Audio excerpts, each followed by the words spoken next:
And now, the Android Basics segment. This is a segment where we discuss the things that power your device from behind the scenes. And now, here's this week's episode, Android Basics. And so we turn to our Android Basics section. We haven't done it for a while, but you'll recall that we occasionally put app categories under the microscope. This is something we've always done, and we revisit them to see if things have changed. So we did book readers not so long ago, and editors and all the rest of it. And this week we thought we would put cameras under the lens, because these are becoming increasingly important. They always were, but with AI and OCR and all the other things that we might want a camera for, it's becoming quite important. So let's talk about those camera apps. And this will vary phone to phone, though we will also talk about some third-party apps as well, I imagine, in here. Warren, do you want to kick us off with this one? Indeed, Ed. So we're looking at the camera as part of the hardware. Of course, the phone consists of important hardware. And so to me, as a blind person, and not only as a blind person, but I think generally to everyone, though, the camera probably is one of the most important. It used to be maybe the making phone calls is probably one of the most important ones. But as we've moved along, the camera has become such a very important part of any phone. And so it's the most important hardware. And most especially when we look at what it can do, especially for those of us that have visual needs and all of that, I think the camera has become such a very important part. Of course, we know that the TTS engine is something that gets us access to whatever it is. But then we're talking about that camera and what it can do for us in conjunction with all the advancements that we have in software. I'm looking at all the Chat GPTs, the Geminis, and all the other ones, the Claudes, all the AI stuff. Most of them, though, when coupled with the camera, becomes a powerhouse there that unleashes all kinds of potentials and opportunities for those of us that are blind. And so, frankly, I don't think we can, overemphasize the importance of the camera hardware and then how it interacts. And so let's start, though, because I always go back to history. And Samsung, I'm looking at you. I think those guys actually were the very first ones to give us access to the camera. I remember those guys on the other aisle on the Fruitvale, you guys on iOS. I refer to you guys as the Fruitvalers. And so I know that you guys had the camera or face recognition back then that we didn't have. And when Samsung had it in 2014 with the introduction of the Galaxy S5, I thought that was a game changer for those of us on Android. And that was the start of it. And I'm surprised that Samsung, though, being the father of, this face recognition, hasn't leapfrogged everyone else in Android. And seeing Google with what Google is doing, I think there's such a problem here with Samsung not paying attention to it. But so it was back then in 2014 that we had that. And I remember there was a third-party alternative. It was called the Back Selfie. I don't remember the name of the app. I demonstrated it back then for inclusive Android, but it was Back Selfie camera, something that has to do with face recognition. That was the only way that a non-Samsung Galaxy S4 user could use in order to be able to let someone know that there's a face in the camera. And then, of course, contacted the guy with the open camera, and then he introduced that. And so those were the two, the Back Selfie camera and the open camera, that had that functionality. Google didn't even have it. John, do you remember when Google introduced the face recognition for the Pixel phone? I want to say, could that be, I think maybe it wasn't too long ago, right? Maybe 4 years? No, just a couple years ago. Maybe Yeah. 2 or 3. Yeah, I think give or take maybe 4. I mean, at least the one that will say this face in the camera. I don't remember exactly when that started. I want to say maybe 2019 or maybe 2020. I may be wrong, but so you Are you guys, talking about guided frame or just no, face no, no, detection? not the guided frame, just Oh, the okay. face recognition. Yeah, that was a while ago. Yeah.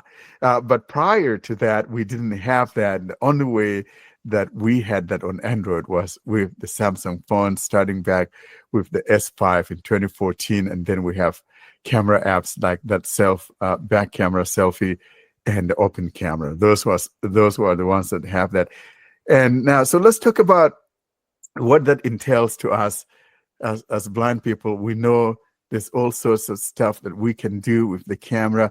For me, one of the most important ones is the guided frames that we have on the Pixel camera, because not only does it do like, the facial stuff and tells you how to move the camera this way and that way, but then most importantly, when it gets it right, it just tells you to hold, and it takes a picture for you, and it sets it apart from any other one. Not even the Fruitvale comes close, because I know that I used to be able to try to take pictures. I can see a little bit, but then my wife helped me in how to keep the phone straight, because sometimes you're holding the phone and it's a little bit tilted, and so you have somebody's picture and it looks like they're kind of a little bit leaning the other way. And so I've learned to kind of make it steady, and now with the guided frame capability, I don't have to really worry about that, because it makes that magic happen. So let's start app by app then. So on the guided frames, will it only pick up faces, or will it pick up other things in the scenes that it thinks you might want to focus on? So earlier on last month, that was October, so I had planted some pumpkins in my backyard, and I took them off for the Halloween, and I went to take a picture of them. And actually, my guided frame told me there were some pumpkins in there, and I held it to take a picture of them. And also, another one that I like is it recognizes pets as well. So I've shot a lot of pictures of cats here. And Joe Hodge, I'm looking at you, man. You like them cats. So you had a demo for us.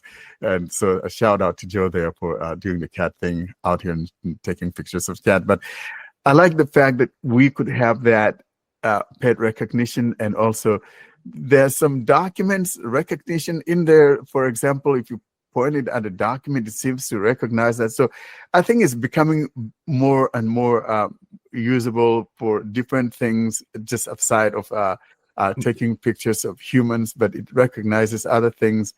And I think that's how it ought to be. Generally speaking, all the cameras should be like that, so that if I'm pointing it at something, I should be able to know what it is that I'm pointing it at. If I'm pointing it at 8 feet, say I see a couple feet in there, 8, I'm looking at you.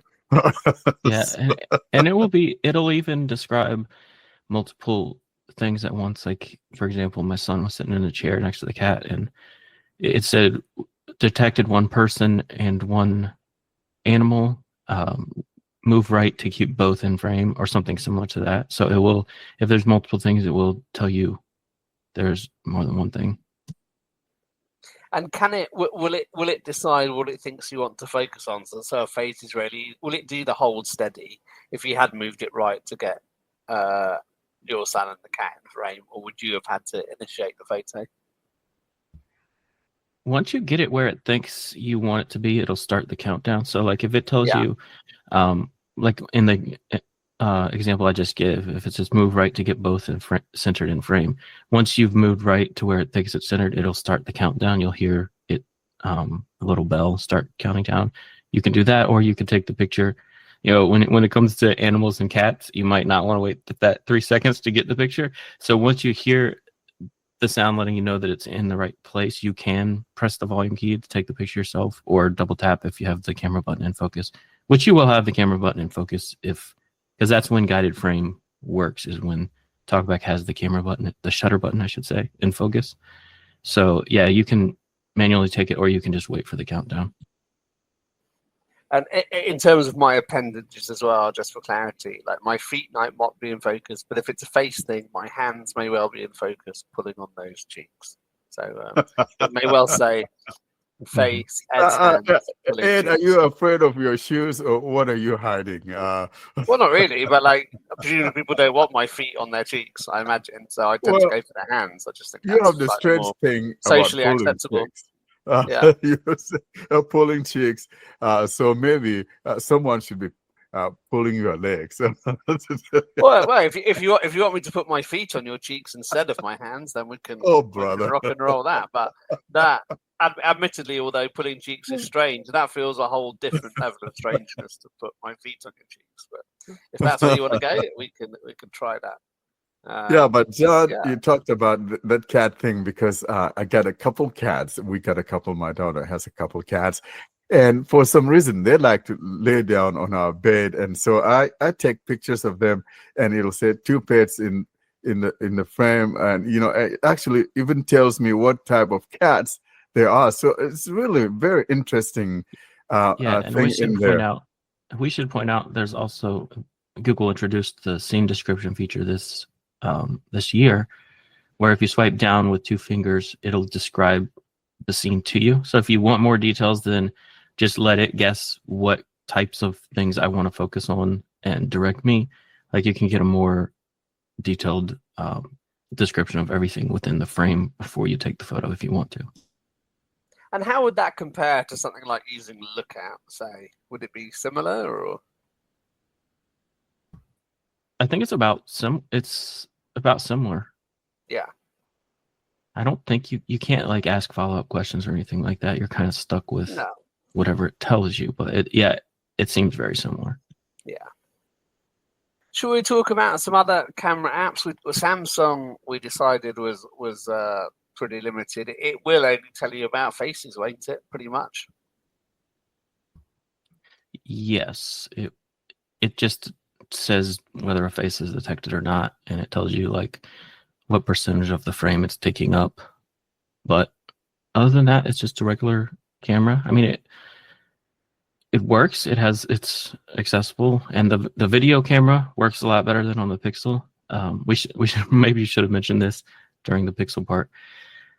If you're planning on recording videos, you're probably not going to want to use a Pixel, at least in its current state, because the videos just sound horrible with TalkBack enabled. It tries to do some sort of noise cancellation, and it just makes the sound in the video not great. So the videos sound much better on basically every other kind of Android phone. Does guided frames work on video? No, it doesn't. No. So it sucks because I would like the Pixel, like if I could take the Pixel camera app and put it on my Samsung phone, at this point in time, I would not because of the video issue, but I do love guided frame and the scene descriptions. So like the photo part of the Pixel camera is awesome. I love it. It's just they need to fix that issue with the video. Yeah, but you don't get much accessibility on any video, do you? Like Samsung, I don't think the face thing works on video. Sounds like guided frame doesn't work on Pixel when you're doing video. Not that you would want it, as you say, with TalkBack. But... Now, I haven't tried it. Maybe I should. Or maybe Warren can try it if he has a Pixel nearby.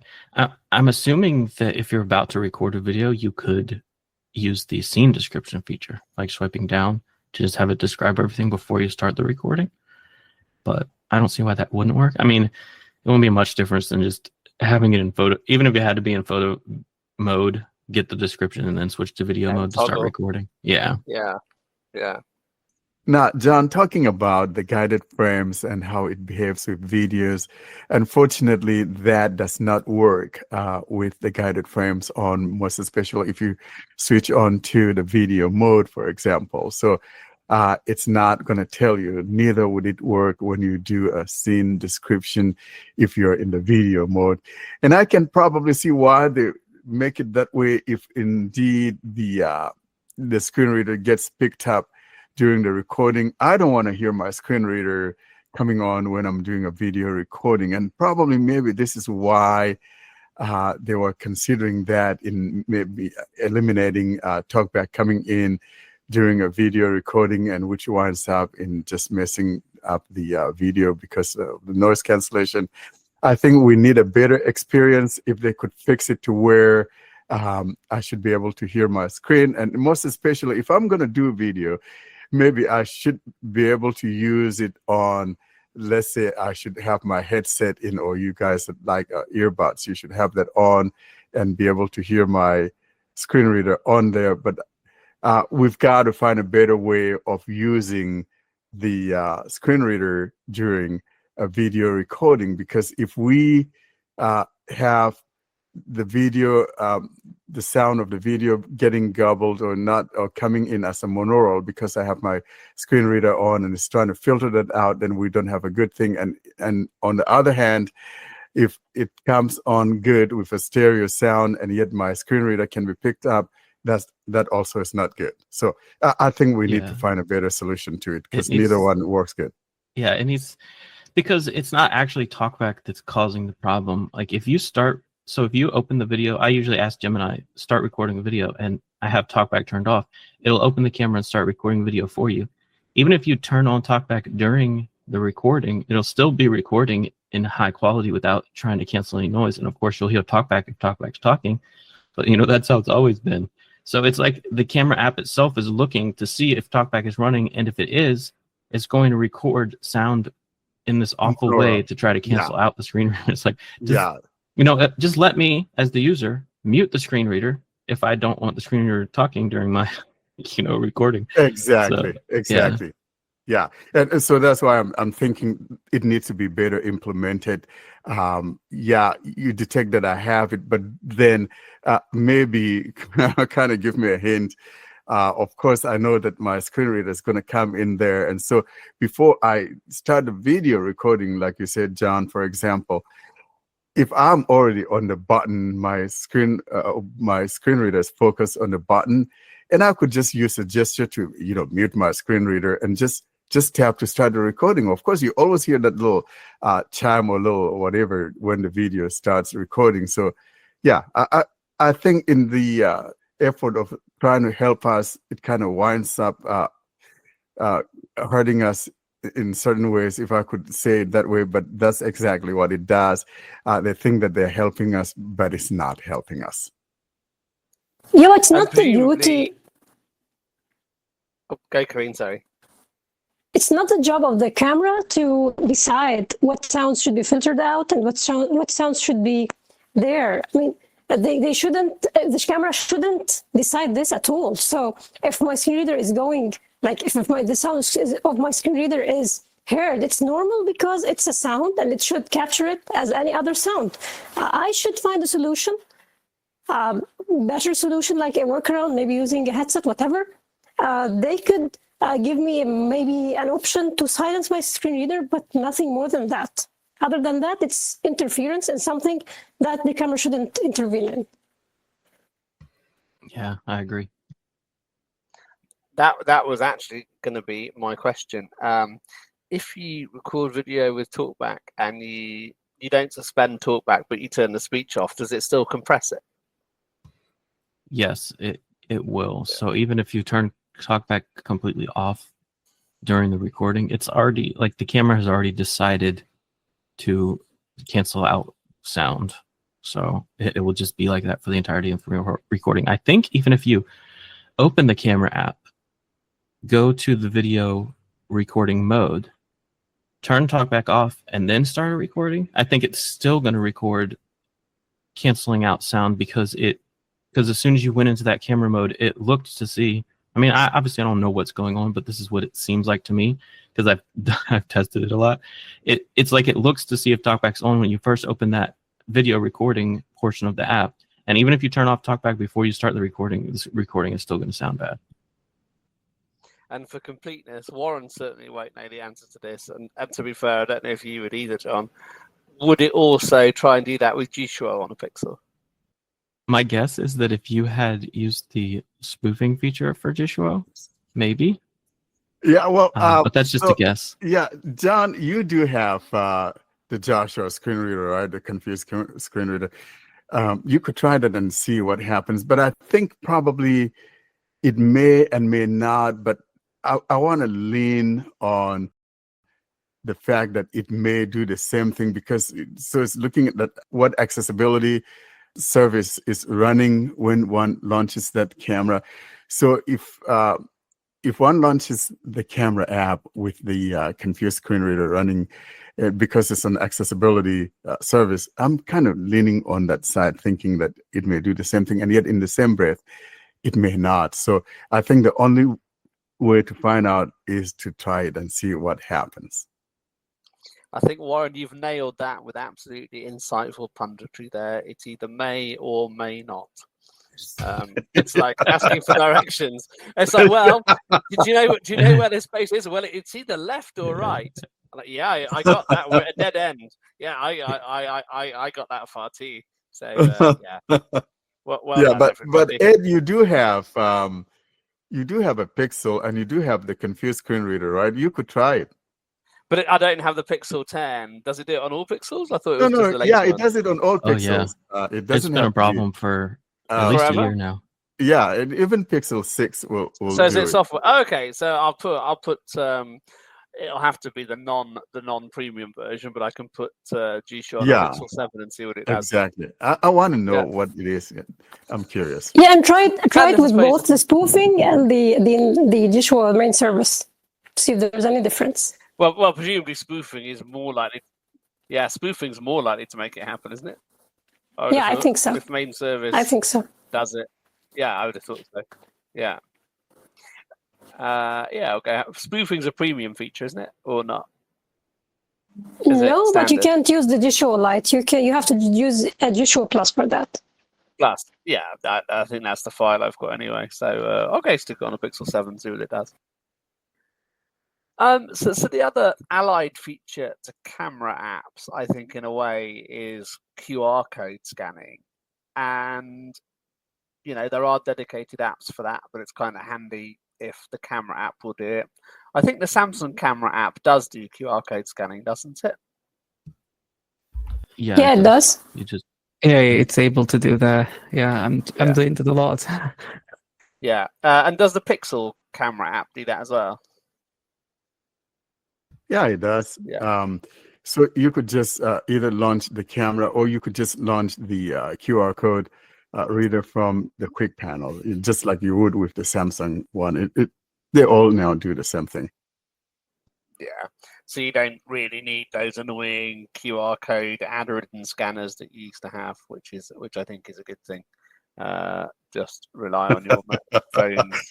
Yeah, well, so Ed, talking about those QR code readers, I think that a lot of the time, and I'm not saying there's any fault with the solutions that we have, especially in our blind world, looking at Envisions and all of that, but there are a lot of some of the malware, some of the regular QR code readers there on the Play Store, people try to inject all this bad stuff in those type of apps, and such an unfortunate thing. But at least for those of us who are blind and we use these dedicated ones, if one wanted to, if you want to use Envision, or if you want to use the one in Lookout. The one in Lookout, I don't know why it has it as a food label. We should have like a dedicated one, but I don't know if there's a need really for dedicated QR code reader now, that we could use the camera ones that come with our cameras. Yeah, and a lot of them don't even do proper QR code scanning anyway. They will scan what they call an accessible QR, which isn't the same thing. I think Seeing Assistant Home might have a proper QR code scanner in it, but a lot of them are not quite that, and they are sort of barcodey.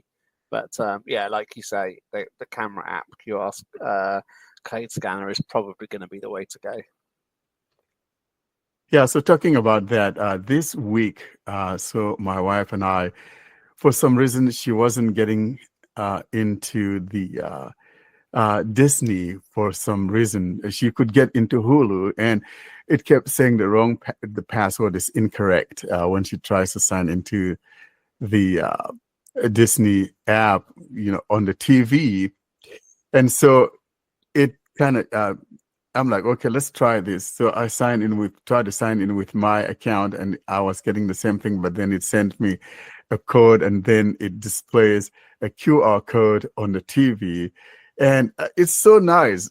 I was able to use the camera, and I was way across the room, the media room, and I pointed it, and it grabbed it, and right in and there it worked. So yeah, I'm a native first kind of guy. If there's something that is being done natively, that's possible to do natively, I want that solution, because you're not then chasing after the wind and, trying to find out which app works and which one doesn't work. But if that native thing is not working, then it's time to look at a third party.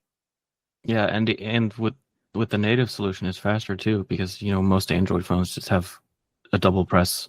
I mean, obviously you could change it, but a double press of the side key will take you directly into the camera, and then you're already scanning the code, and that's just faster than trying to find a different app to do it. Yeah, exactly. And just outside of cameras, I have found Disney Plus to be the most super sensitive, super fragile when it comes to login and authorization apps of possibly any app I've ever used. Like if it will throw a fit, it's going to be Disney that does it. It'll occasionally tell me I'm in the wrong country and it won't work, even though I don't even have a VPN, and you have to do all sorts of nonsense. Luckily, all the nonsense is documented, but I don't quite know why Disney does this and no other app does. Rant over about Disney Plus.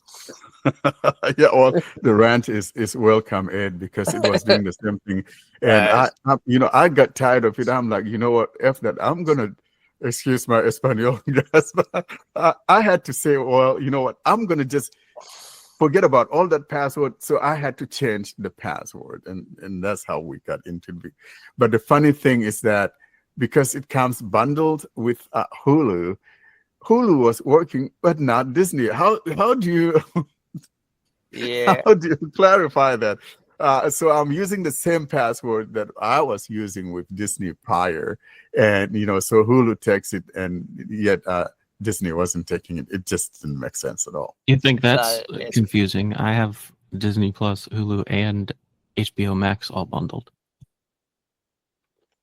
Yeah, no, I don't have that. I have the ESPN, bundle with that, and we don't even watch ESPN. But yeah, Disney, like you said, it can be a little bit touchy, or Disney Plus. Yeah, a little bit touchy. I was going to say, what on earth have you got ESPN for?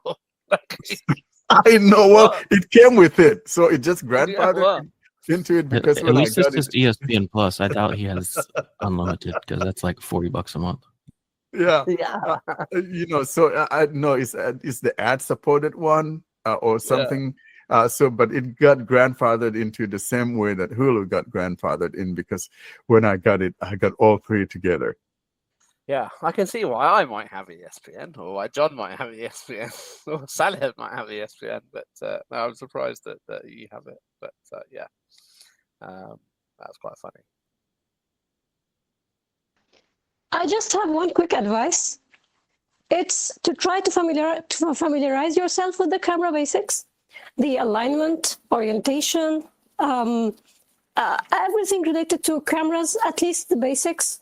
So you can at least try to use it as it should. Like, for example, when you have a video call, at least to try to let your face appear in the camera as it should be. So these basics are really important.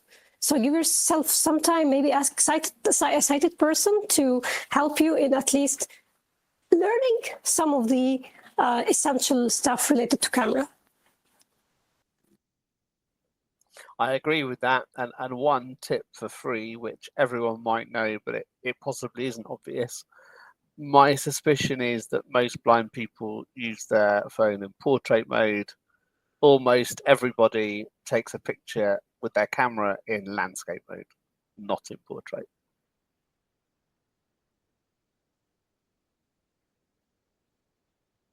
Especially if it's of a landscape. Yeah. Or even if it's not, like if it's of a cheek pull, then even so, still in landscape. But, so frankly, I only take pictures in the landscape mode if the coverage that I need is a wider thing, maybe if like 3 or 4 or more people in the picture. If not, I don't see the need of taking a picture in a landscape. I mean, even if it's a regular, unless of course you want to show a lot of the background that's surrounding the person or else. For me, as a rule of thumb, I only take landscape pictures if I have more than 4 people in the camera view. That's interesting because my wife and most sighted people I know will never take a portrait picture. What does Julia do? Does she take in portrait? Yeah, Julia is very good at photography, and so is her daughter, who does it professionally. But yeah, if there's not a lot of people in the picture, never take a picture in the landscape mode. I think if it's like a But is that selfie, what Julia does? if it's a selfie, yeah. you're probably doing it in portrait. But if it's something, if you're using the main camera, it's probably something that's far enough away that you're gonna want to do a landscape to catch more of it. Yeah, like if you want to show some of the whatever that is in there, for example, you could do that. But so it totally depends. Like I said, for me, and like my stepdaughter, that's what she does for a living. Does all the wedding stuff and all that. She does the car races, covers those things as well. So I take a lot of tips from her. Yeah, so if you're looking for wider coverage, then use the landscape mode. But if not, you do the portrait mode. That's what she does. I also want to, add to what Karen said, that it's important we learn how to hold these things, for example, so that you know how to point that camera. I know a lot of us have that problem with spatial orientation. Is very difficult. But with all this newer stuff guiding us, and this is why it's very important that we have every camera. I wish that every phone, rather, on Android has access to the Google camera. I don't know what it would take in order for that to happen, but in my never to be humble opinion, we should have that on every Android device. And I don't know why Google is not working hard on that to make that become a possibility. That will help with a lot of all that special orientation that some blind people tend to have.